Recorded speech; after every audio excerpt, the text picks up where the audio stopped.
Welcome to all. அனைவருக்கும் வணக்கம். மாணவர்களே, நாம் முன்னாடி பாடத்தை ஆரம்பிச்சிட்டோம். இருந்தாலும் இந்த கால சூழ்நிலை காரணமாக நம்ம அதை தொடரலை. பள்ளி திறந்துரும் அப்படின்னு நினச்சிட்டு இருந்தோம். ஆனால் பள்ளி திறக்கலை. எந்த அளவு பாடத்திட்டம் வைக்க போகிறாங்க என்னங்கிற விவரம் தெரியலை. அதன் காரணத்தினால நாம் சில முக்கியமான பாடங்களை தொடர இருக்கிறோம். இப்போ ஃபஸ்ட்டு நம்ம பார்க்க போகிறது என்ன அப்படின்னு சொல்லி பார்த்தோம்னா, இன்ட்ரோடக்ஷன் டு ஜுவாலஜி சாப்டர்ஸ். அதாவது ஒரு குறிப்பிட்ட சாப்டர்ஸை அவுட்லைன் மட்டும் நம்ம பார்த்துட்டு அதுக்கப்புறம் நம்ம டாப்பிக்கை டெப்த்தாக நம்ம பார்க்க போகிறோம். So we are going to see some important basic concepts. Then only we start the fresh chapter, right? Okay, இப்போ ஃபஸ்ட்டு நம்ம பார்க்க போகிறது என்ன அப்படின்னு சொல்லி பார்த்தீங்கன்னா, சில சாப்டர்ஸ், அதாவது the living world, kingdom animalia, உயிருலகம், விலங்குலகம், இது ரெண்டும் யூனிட் 1ல் வரும். யூனிட் 2ல் பார்த்தீங்க அப்படின்னா tissue level of organization, organ and organ systems in animals, திசு அளவிலான கட்டமைப்பு மற்றும் விலங்குகளினுடைய உறுப்பு மற்றும் உறுப்பு மண்டலங்கள் அப்படிங்கிற பாடம் இருக்குது. இப்போ நம்ம ஆரம்பிச்சிருந்தோம் அப்படின்னா ஃபஸ்ட்டு பாடம் தான் ஆரம்பித்தோம்.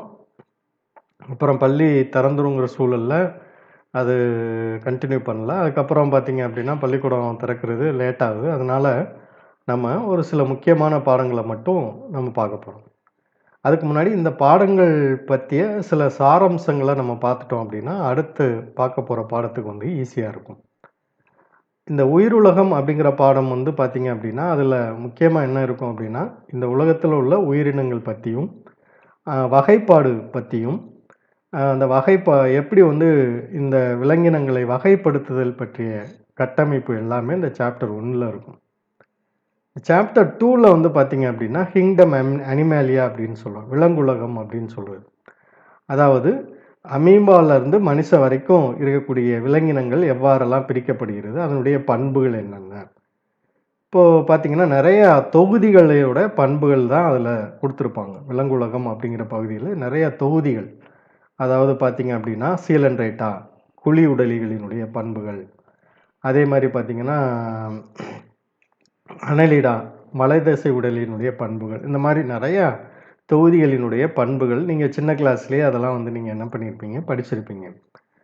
அடுத்து பார்த்திங்க அப்படின்னா ஒரு உயிரினம் உருவாகுவதற்கு அடிப்படை பார்த்திங்க அப்படின்னா ஒரு கட்டமைப்பு. இப்போ நம்ம வீடு எடுத்துக்கிட்டோம் அப்படின்னா ஒரு வீடு உருவாகுது அப்படின்னு சொல்லி பார்த்தோம்னா சிமெண்ட்டு, செங்கல், மண், இந்த மாதிரி அமைப்பு இருக்கு இல்லையா, அது மாதிரி one body structure may be constructed by means of cell level, tissue level, organ level, then organ system levels அப்படின்னு சொல்லுவாங்க. அதாவது ஒரு செல் உயிரியிலேருந்து தான் பல செல் உயிரினங்கள் தோன்றுச்சு. இப்போ உங்களுக்கு தெரியும் அமீபா அப்படிங்கிறது ஒரு செல் உயிரி, நம்ம பல செல் உயிரி, சரியா? அப்போது ஒரு செல்லில் இருந்து தான் பல செல் உயிரினம் தோன்றியது. அப்போ இந்த திசுக்கள்லாம் எவ்வாறு உருவாக்கப்பட்டது? இப்போ நீங்கள் அந்த படத்திலே பார்த்தீங்கன்னு வச்சுக்கோங்களேன். இப்போ இந்த நுரையீரல் எடுத்துக்கிறோம். அந்த நுரையீரலில் பார்த்தீங்கன்னா பல திசுக்கள் சேர்ந்தது தான் நுரையீரலின் உருவாக்கம். அதே மாதிரி இந்த குடல் பகுதி எடுத்துக்கிறோம். இந்த குடல் பகுதியில் பார்த்தீங்கன்னா பல திசுக்கள் சேர்ந்தது தான், சரியா? ஸோ அப்போது இதுதான் நம்ம என்ன சொல்கிறோம், திசு அளவிலான கட்டமைப்பு அப்படின்னு சொல்லுவாங்க. நீங்கள் அடுத்த இதில் பார்த்தீங்கன்னா கூட தெரியும். பாருங்கள், நிறைய மூலக்கூறுகள் இணைஞ்சது என்னவா மாறுது, செல்லாக மாறுது. அந்த செல்கள்லாம் சேர்ந்து என்ன உருவாகுது, திசுக்கள் மாறுது. திசுக்கள் அதாவது தசை திசு, நரம்பு திசு, அதே மாதிரி எபிதீலியல் திசுக்கள், அதே மாதிரி இணைப்பு திசுக்கள். ஸோ இந்த மாதிரி பார்த்தீங்கன்னா பல செல்கள் சேர்ந்தது தான் திசுக்கள். அதே மாதிரி பல திசுக்கள் சேர்ந்தது தான் என்னது, உறுப்புன்னு சொல்கிறோம். இந்த உறுப்புகள் சேர்ந்ததுலாம் உறுப்பு மண்டலம் அப்படின்னு சொல்கிறோம். அந்த உறுப்பு மண்டலம் சேர்ந்தது தான் ஒரு உயிரினம் அப்படின்னு சொல்கிறோம். இப்போது இந்த உயிரினம் அப்படின்னு சொல்லி பார்க்கும் பொழுது பார்த்தீங்க அப்படின்னா ஒரு செல் சில நேரங்களில் ஒரு செல் உயிரினமும் உயிரினம் தான். அதாவது அந்த ஒரு செல்லே அனைத்து பணிகளையும் செய்யும். சுவாசத்திற்கான பணியையும் செய்யும், உணவூட்டத்திற்கான பணியையும் செய்யும், இனப்பெருக்கத்திற்கான பணியையும் செய்யும். ஸோ அதே மாதிரி பல செல் உயிரினங்களில் பார்த்தீங்கன்னா பலவிதமான கட்டமைப்புகள் வந்து காணப்படுது. பார்த்தீங்க அப்படின்னு சொன்னோம்னா இதிலே பாருங்க, உணவு மண்டலம் இருக்குது, அதே மாதிரி எலும்பு மண்டலம் இருக்குது, அதே மாதிரி இரத்த ஓட்ட மண்டலம் இருக்குது, அதே மாதிரி சுவாச மண்டலம் இருக்குது, அதே மாதிரி தசை மண்டலம் இருக்குது. ஸோ இப்போ இது எல்லாமே வந்து பார்த்திங்கன்னா அதே மாதிரி நரம்பு மண்டலங்கள். ஸோ இந்த மாதிரி எல்லாமே சேர்ந்து பல மண்டலங்கள் சேர்ந்தது தான் இந்த உயிரினம் அப்படின்னு சொல்லிட்டு சொல்கிறோம். ஸோ இது எல்லாமே எந்த பாடத்தில் இருக்கும் அப்படின்னு சொல்லி பார்த்தீங்கன்னா இந்த திசு அளவிலான கட்டமைப்பு அப்படின்னு சொல்லும் பொழுது அதில் இருக்கும். அடுத்து விலங்குகளின் உறுப்பு மற்றும் உறுப்பு மண்டலங்கள் அப்படிங்கிற பாடப்பகுதியில் வந்து நம்ம பார்த்தீங்க அப்படின்னா சிறிய விலங்குகளினுடைய எப்படி உறுப்புகள் இருக்குது. இப்போ கரப்பான் பூச்சியில் எப்படி உணவு மண்டலம் இருக்குது, அதே மாதிரி தவளையில் எப்படி உணவு மண்டலம் இருக்குது, அதே மாதிரி புறா போன்ற உயிரினங்களில் உணவு மண்டலம், அதே மாதிரி ரத்த ஓட்ட மண்டலம் எப்படி இருக்குது. ஸோ இதைத்தான் அந்த பாடத்தில் வந்து ஆர்கன் சிஸ்டம்ஸ் இன் அனிமல்ஸ் அப்படிங்கிற விஷயத்தில் வந்து கொடுத்துருப்பாங்க. ஸோ இந்த 2 சாப்டர்ஸும் நம்ம வந்து இப்போ தொடர முடியாது. காரணம் என்ன அப்படின்னு சொல்லி பார்த்தீங்கன்னா இதுக்கப்புறம் இருக்கக்கூடிய சாப்டர்ஸ் எல்லாமே முக்கியமான சாப்டர்ஸ் அப்படிங்கிற காரணத்தினால நம்ம இன்னைக்கு யூனிட் 3 பற்றி படிக்க போகிறோம். யூனிட் 3ல் இருக்கக்கூடிய சாப்டர் 5, அதாவது 5வது பாடத்தை பற்றி நம்ம வந்து இந்த வகுப்புலேருந்து ஆரம்பிப்போம். அதனால் மாணவர்களே, இந்த பாடம் சம்பந்தமான சில வீடியோக்கள் வந்து பின்னாடி நம்ம பார்க்கலாம், அல்லது நேரடியாக வகுப்புகள் கிடைக்கும் பொழுது இதை பற்றி, இது எளிமையான பாடங்கள், அதனால் ஈஸியாக வந்து நம்ம இதை என்ன பண்ணிடலாம், முடிச்சிடலாம். இப்போ இன்றைக்கி நம்ம பார்க்க போகிறது பார்த்திங்க அப்படின்னா யூனிட் 3ல் சாப்டர் 5ல் இருக்கக்கூடிய பாடம் தான் நம்ம பார்க்க போகிறோம். இது வந்து ரொம்ப ரொம்ப முக்கியமானது. காரணம் என்ன அப்படின்னு சொல்லி பார்த்திங்கன்னா நம்ம உடம்பில் இருக்கக்கூடிய அந்த உறுப்பு மண்டலங்களினுடைய அமைப்பு மற்றும் அதனுடைய செயல்பாடுகளை நம்ம வந்து தெரிஞ்சுக்க போகிறோம். ஸோ இதில் ஃபஸ்ட்டு என்ன பார்க்க போகிறோம் அப்படின்னா டைஜஷன் அண்ட் அப்சார்ப்ஷன் அப்படிங்கிற விஷயம் படிக்க போகிறோம். So let us see. So before going to start, we must understand the one concept. Obtaining and utilizing nutrients is a fundamental process in all living organisms. அதாவது உணவுப் பொருட்களை பெறுதலும் பயன்படுத்துதலும் அனைத்து உயிரினங்களுக்குமான அடிப்படை செயலாகும் அப்படிங்கிறத நம்ம சொல்கிறோம். எப்போதுமே இந்த வீடியோ கிளாஸஸ் நீங்கள் படிக்கும் பொழுது பார்த்தீங்க அப்படின்னா ஒன்று ஞாபகம் வச்சுக்கோங்க. நீங்கள் வீடியோ ஆன் பண்ணுறதுக்கு முன்னாடி புத்தகத்தை எடுத்துக்கணும், பாடப்புத்தகத்தை எடுத்துக்கணும், அந்த பாடப்புத்தகத்தினுடைய அந்த பகுதியை எடுத்துக்கணும். அடுத்து பக்கத்தில் ஒரு நோட்டு வச்சுக்கணும். நான் நடத்திக்கிட்டு இருக்கும்போதே ஏதாவது ஒரு கீ பாயிண்ட்ஸ் ஏதாவது சொன்னேன்னா அதை நோட் பண்ணி வச்சுக்கணும்.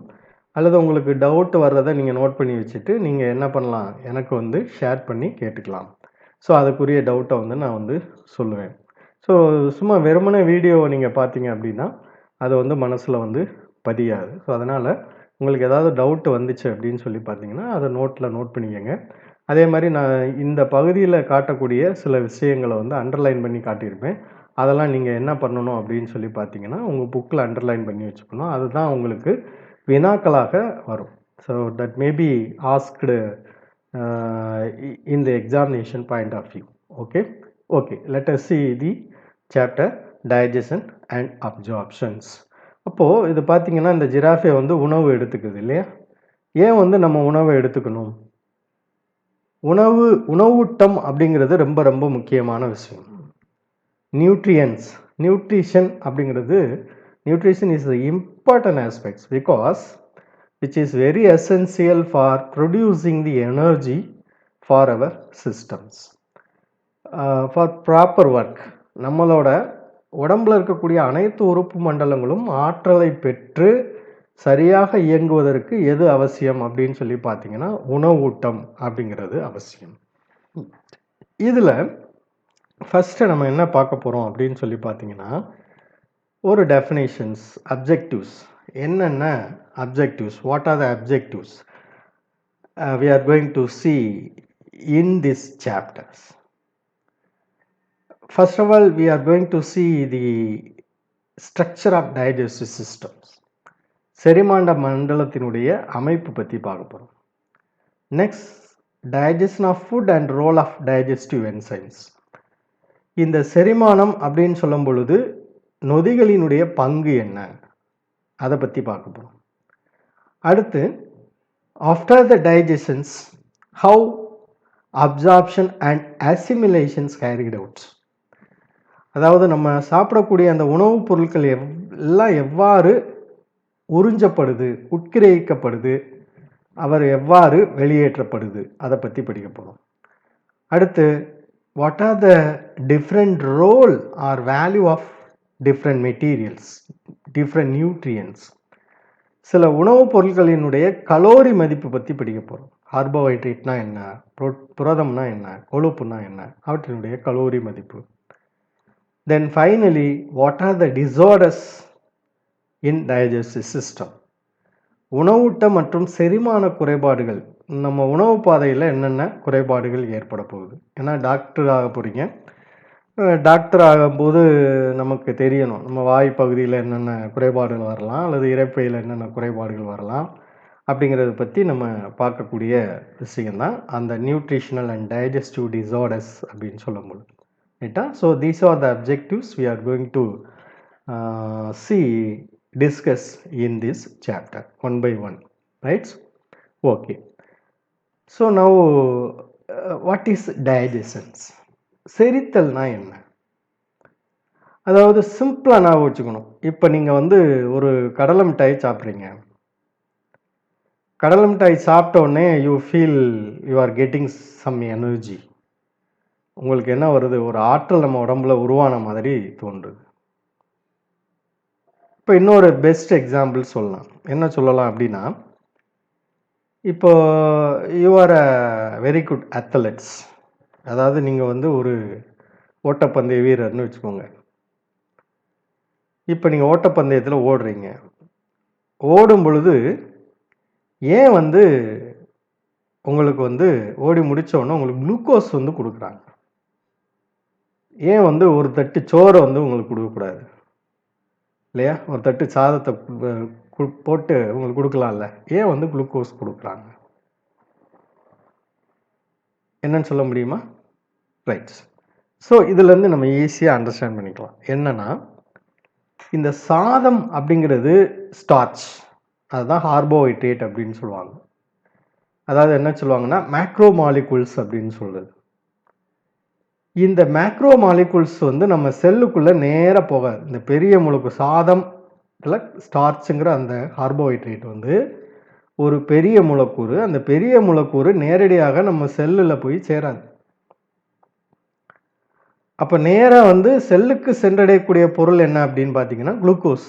அதனால தான் நம்ம குளுக்கோஸ் குடித்த உடனே நமக்கு என்ன கிடைக்குது, இன்ஸ்டன்ட் எனர்ஜி கிடைக்குது. We are getting instant energy, rights. Okay. So இதுதான் டைஜஷன்ஸ். இப்போ இந்த டெஃபினேஷன்ஸை உங்கள் புக்கில் அழகாக கொடுத்துருக்காங்க.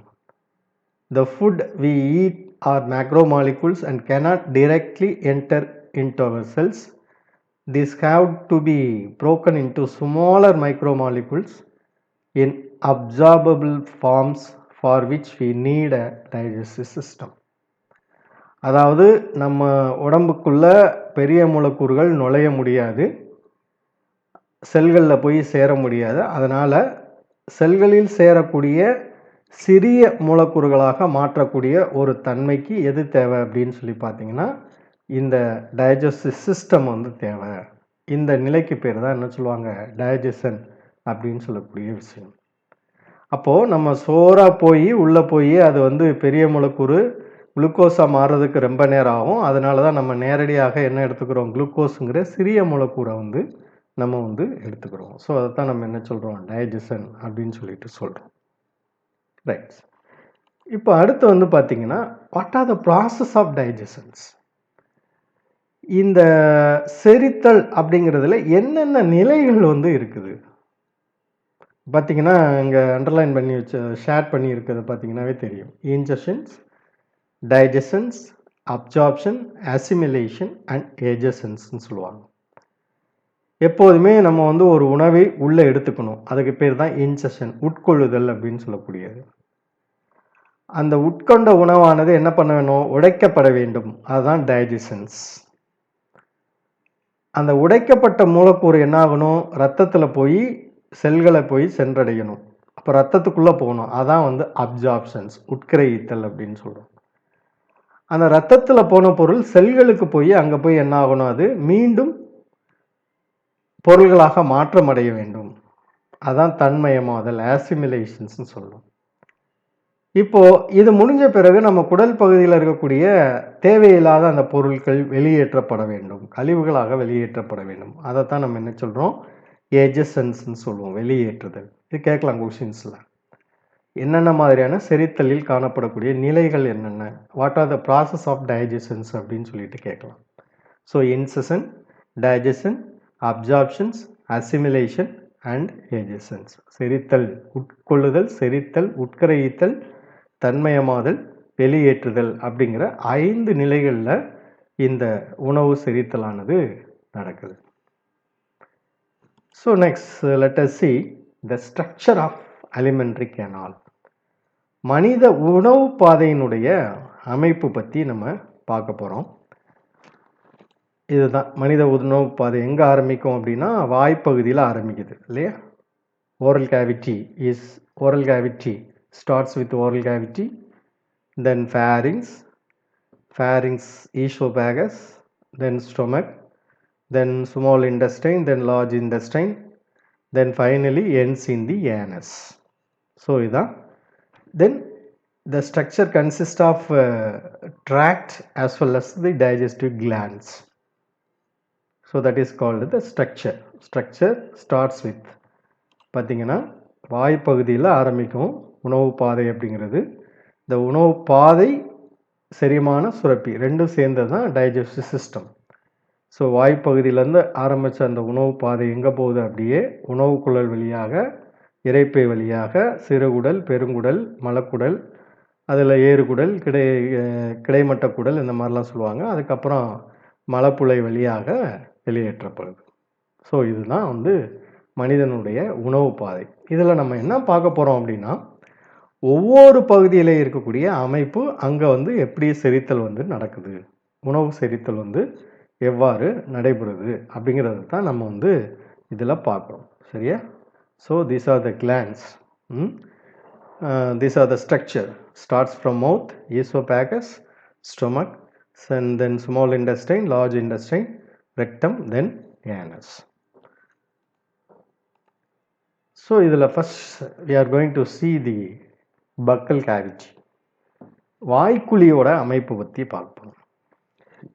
இப்போ நீங்களே ஹவ் டு இமேஜின், கண்ணை மூடிக்கிட்டு உங்கள் வாய்க்குள்ள என்னென்ன பகுதிகள் இருக்குது அப்படிங்கிறத பாருங்கள். பார்த்தோம்னா தெரியும். பற்கள் இருக்குது, டீத். அதே மாதிரி பார்த்திங்கன்னா வாய்க்குழி அப்படின்னு சொல்லுவாங்க, உள் நாக்கு இருக்கும்.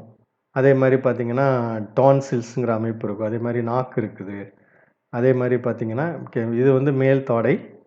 ஸோ என்ன சொல்லுவாங்க அப்படின்னா மேக்சில்லா அப்படின்னு சொல்லுவாங்க, இது மேண்டிபிள் அப்படின்னு சொல்லுவாங்க. மேல் தாடைங்கிறது மேக்சில்லா, கீழ்த்தாடை அப்படிங்கிறது மேண்டிபிள். கீழ்த்தாடை மட்டும்தான் அசையக்கூடியது, மேல் தாடை வந்து அசையாது. ஸோ இதில் 2 தாடையிலையுமே என்ன காணப்படுது அப்படின்னு சொல்லி பார்த்தீங்கன்னா அந்த பற்கள் வந்து அமைந்து வந்து காணப்படும். இதில் மேலே வந்து பார்த்திங்கன்னா ஹாட் பேலட் அப்படின்னு சொல்லுவாங்க, மேல் அன்னம் அப்படின்னு சொல்கிறது. ஸோ இதில் 2 இருக்குது. ஒன்று ஹாட் பேலட், இன்னொன்று வந்து பார்த்திங்கன்னா சாஃப்ட் பேலட் அப்படின்னு சொல்கிறது. அதாவது இது மென்மையாக இருக்கும், இது வந்து கொஞ்சம் வந்து கடினமான ஒரு சூழலில் இருக்கக்கூடியது. சாஃப்ட் பேலட், ஹாட் பேலட் அப்படின்னு சொல்லிட்டு சொல்லுவாங்க.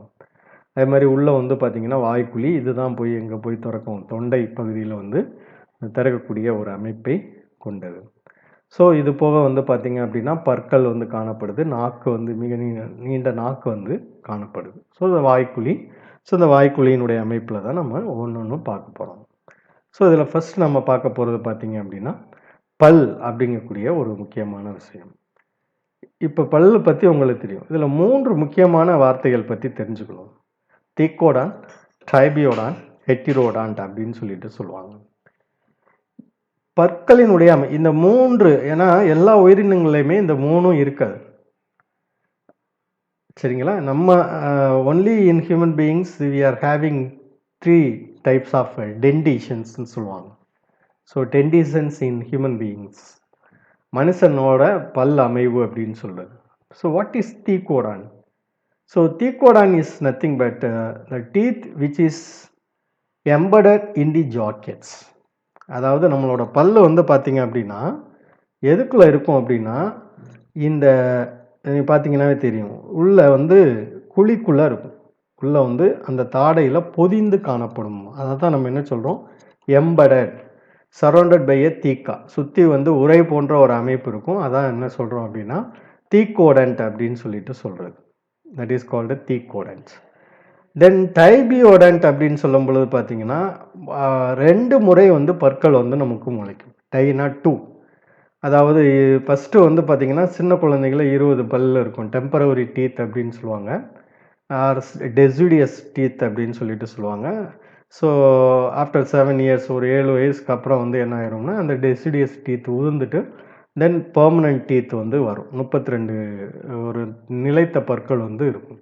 ஸோ அதைத்தான் 2 முறை பற்கள் இருக்கிறதுனால அதை நம்ம என்ன சொல்கிறோம் அப்படின்னா டைபியோடன்ட் அப்படின்னு சொல்கிறோம். தென் ஹெட்டிரோடன்ட் அப்படின்னு சொல்கிறது என்ன அப்படின்னு சொல்லி பார்த்தீங்கன்னா, ஹெட்டிரோ மீன்ஸ் வந்து variety of tooth according to the food habits. இப்போ நான் ஒரு 4 பொருள் சொல்கிறேன். இந்த 4 பொருளில் வந்து நீங்கள் பல்லினுடைய எந்த பகுதியில் வச்சு சாப்பிட்டீங்க அப்படிங்கிறத நீங்களே உணர்ந்து பாருங்கள். கேக்கு, அதே மாதிரி கரும்பு, அதே மாதிரி ஒரு பார்த்திங்கன்னா தசை இழுக்கிறது, அதே மாதிரி கடலை மிட்டாய். ஸோ இதெல்லாம் வந்து பார்த்திங்கன்னா ஒவ்வொன்றும் வந்து ஒவ்வொரு விதமாக இருக்கும். கேக்கை வந்து நம்ம இன்சிசர்ன்னு சொல்லுவாங்க. வெட்டும் பல், முன்னாடி 2 இருக்கக்கூடிய அந்த பல்லு தான் என்ன சொல்லுவாங்க, வெட்டும் பற்கள்னு சொல்லுவாங்க. அந்த வெட்டும் பல்லில் வந்து இருக்கும். அதே மாதிரி வந்து பார்த்திங்க அப்படின்னா கோரைப்பல், அதாவது சைடில் 2ல் இருக்கிறது வந்து கோரைப்பல் இருக்கும். அதுக்கப்புறம் வந்து பார்த்திங்க அப்படின்னா மோலார், ப்ரீமோலார்ஸ் அப்படின்னு சொல்லுவாங்க. அதாவது என்னென்னு சொல்லுவாங்கன்னா அரவை பற்கள், முன் கடவாய்ப்பல், பின் கடவாய்ப்பல் அப்படின்னு சொல்லிட்டு மொத்தம் வந்து 4 வகையான பற்கள் இருக்கும். அதனால் அதை நம்ம என்ன சொல்கிறோம், ஹெட்டிரோடான்ட் அப்படின்னு சொல்லிட்டு சொல்கிறோம். ஹெட்டிரோனா பல அப்படின்னு சொல்கிறோம். 4 வகையான பற்கள் வந்து நமக்கு இருக்கும். ஸோ இதுக்கு ஒரு சூத்திரம் இருக்குது, அதை நல்லா படித்து வச்சுக்கோங்க. 2/1/2/3 டிவைடட் பை 2/1/2 3 × 2. அதாவது என்ன சொல்லுவாங்க அப்படின்னா 2 வெட்டும்பல், 1 கோரைப்பல், 2 முன்கடவாய்ப்பல், 3 பின்கடவாய்ப்பல். ஆக மொத்தத்தில் பார்த்தீங்கன்னா 8 8 16 16 × 2 32 பற்கள் அப்படிங்கிறது தான் இந்த பற்சூத்திரம். இந்த பற்சூத்திரத்தை வந்து நல்லா ஞாபகம் வச்சுக்கோங்க, சரியா? So first 2 is incisor, then 1 is canine, then premolar, then molar அப்படின்னு சொல்லுவாங்க. முன்கடவாய்ப்பல், பின்கடவாய்ப்பல் அப்படின்னு சொல்லிட்டு சொல்கிறது. இப்போது இந்த பல் அப்படின்னு சொல்லும்போது normally the tooth found in the jackets. So the minerals like calcium and magnesiums, these are deposited on the tooth. That is called calculus. அதுக்கு பேர் தான் என்ன சொல்லுவாங்கன்னா டார்டார் ஆர் கால்குலஸ் அப்படின்னு சொல்லிட்டு சொல்லுவாங்க. இந்த கால்சியம், மெக்னீசியம் இதெல்லாம் வந்து பார்த்திங்கன்னா பல்லு மேலே அப்படியே படிஞ்சிருக்கும்.